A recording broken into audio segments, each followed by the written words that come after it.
cannot tell you how boring this place gets, chopping up the landscape and everything in it. And we have so many questions to ask your brain first about this Mojave place, a fertile testing ground for our experiments.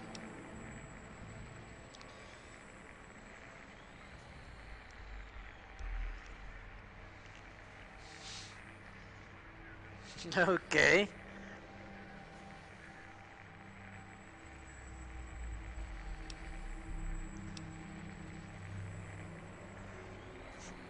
Let's lie, why not? You think I am a teleautomate? No, for my skull houses the brain of Mobius! That is the most insane thing I've ever heard.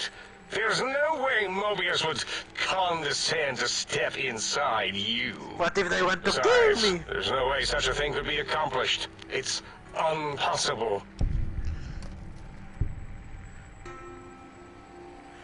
What happens if they want to kill me? Nothing is impossible for science! Masons, laser, atoms, brain wounds, all are at my command! You speak the truth. And the decibel variation in your voice, it is Mobius. How dare you breach the think tank? And what do you want here?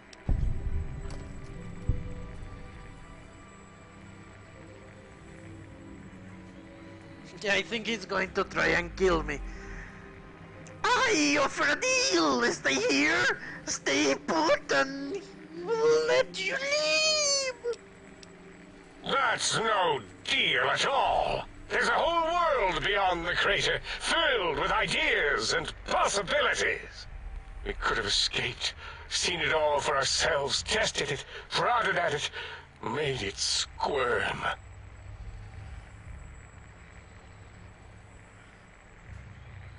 What? Who gives a shit? Let them kill everything. I will permit you do this for me! Partner with you? My foe? My rival? My foremost critic?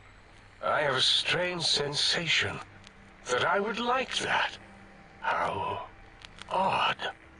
Very well, partner. The think tank is at your service as long as you do not destroy us. Okay. What did just happen?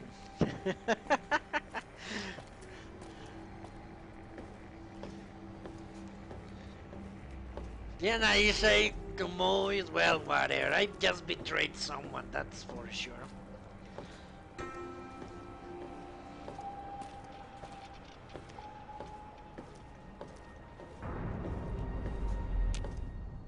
As it had been in the years before the Great War, Big Mountain, the Big Empty, became home to one of the most powerful minds of the 23rd century.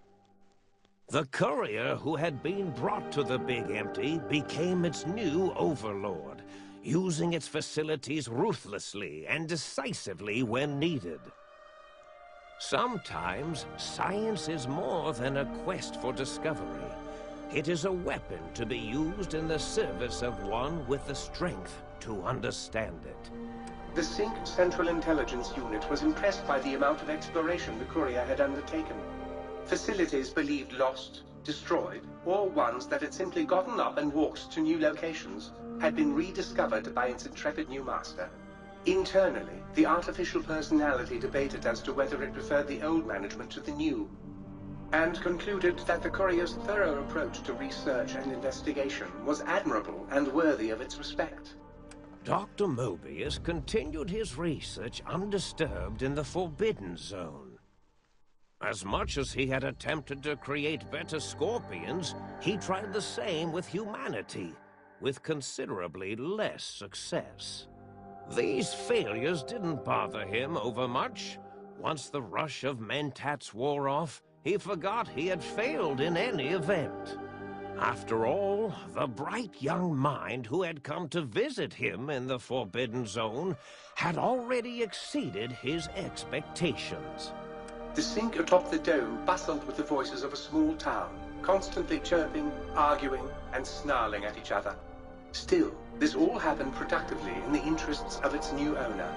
The Sync Central Intelligence Unit discovered, despite its inversion code, it was comforted by the sense of community the other personalities gave it. The biological research station, obsessed with seeding everything in sight, requested a transfer to the X-22 Botanical Garden, so that it might, in its own words, sensually fertilize the garden's smooth contours. The garden sent back a polite refusal, saying it had prior commitments with a vault it had helped infect before the war.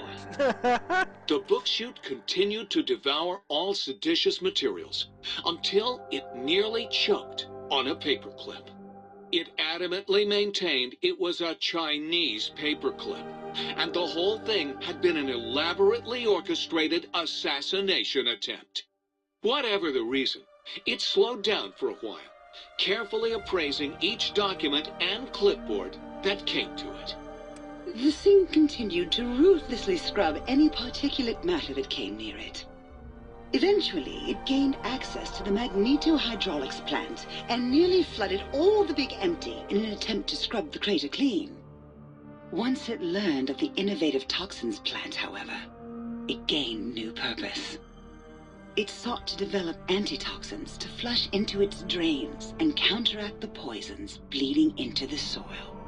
The toaster continued its psychotic spree, reducing all appliances in range to scrap electronics and spare parts.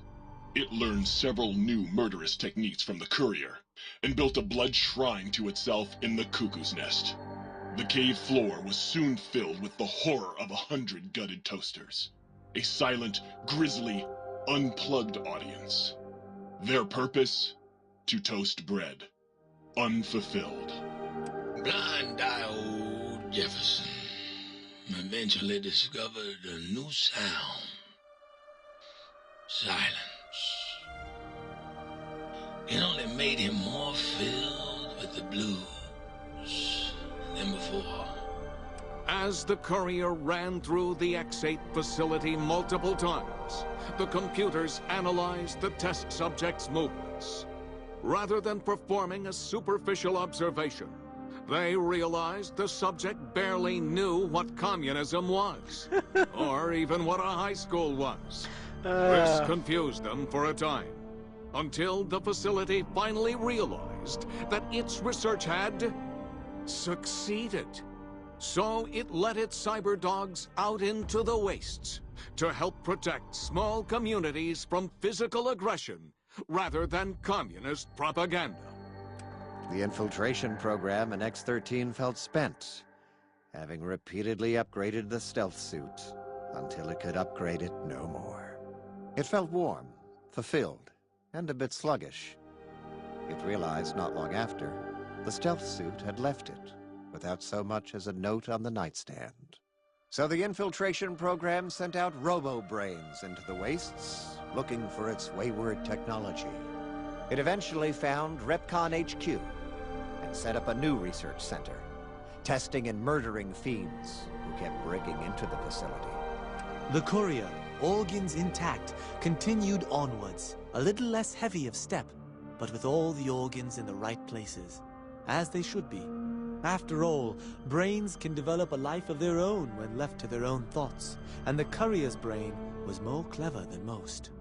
Dr. Klein and the think tank remained alive, unaware of the world outside.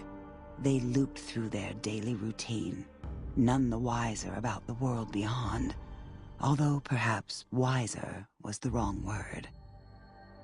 The world outside belonged to the courier. And if anyone would shape it, well, the courier had already called dibs. There is an expression in the wasteland, old world blues. It refers to those so obsessed with the past they can't see the present, much less the future, for what it is. They stare into the what was, eyes like pilot lights, guttering and spent, as the realities of their world continue on around them. Science is a long, steady progression into the future.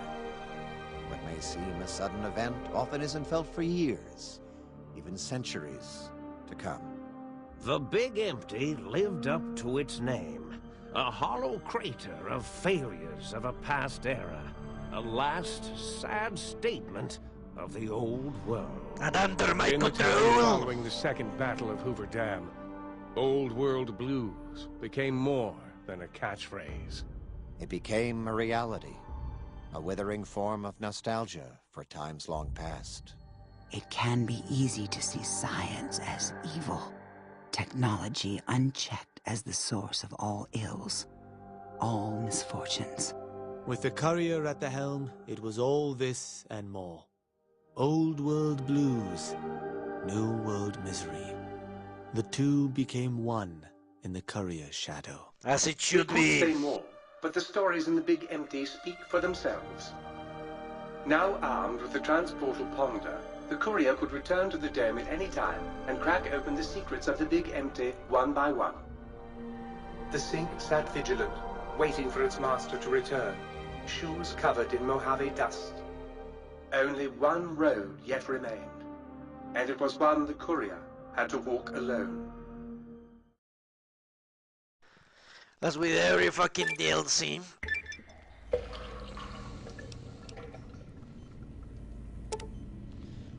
Update the big brain perk. Your brain is back in your body, but some of its advanced technologies remain. Your head cannot be crippled, but you're only 10% resistant to addiction. Now, surprisingly, your damage threshold has improved by 10%. You have acquired the Big Mountain teletransporter, capable of transporting you and you alone between the Mojave and the Big Empty. Return to the Mojave or go back to the Big Empty from the Mojave. Simply equip the teletransporter and as you would any weapon. Pull the trigger and away you go. Note that it won't work in interiors or combat situations, and it's totally incapable of harming your enemies. If you haven't found any communists in your backyard, you're not looking hard enough.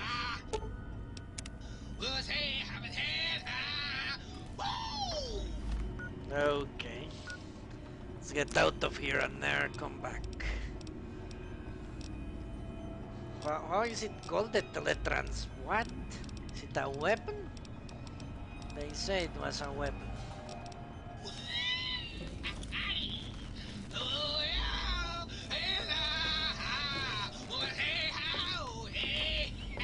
So let me get to my...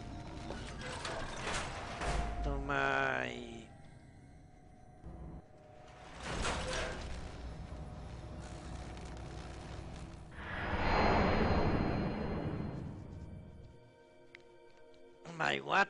My bunker, and that will be it for today. Tomorrow we do... Where is it? This one.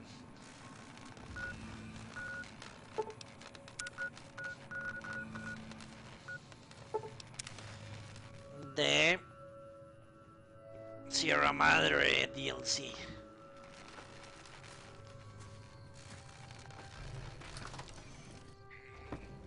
Evening. So, thank you very much for watching, and I hope I'll see you tomorrow when we start Dead Money, and hopefully it won't last long. Until then, long live the Enclave.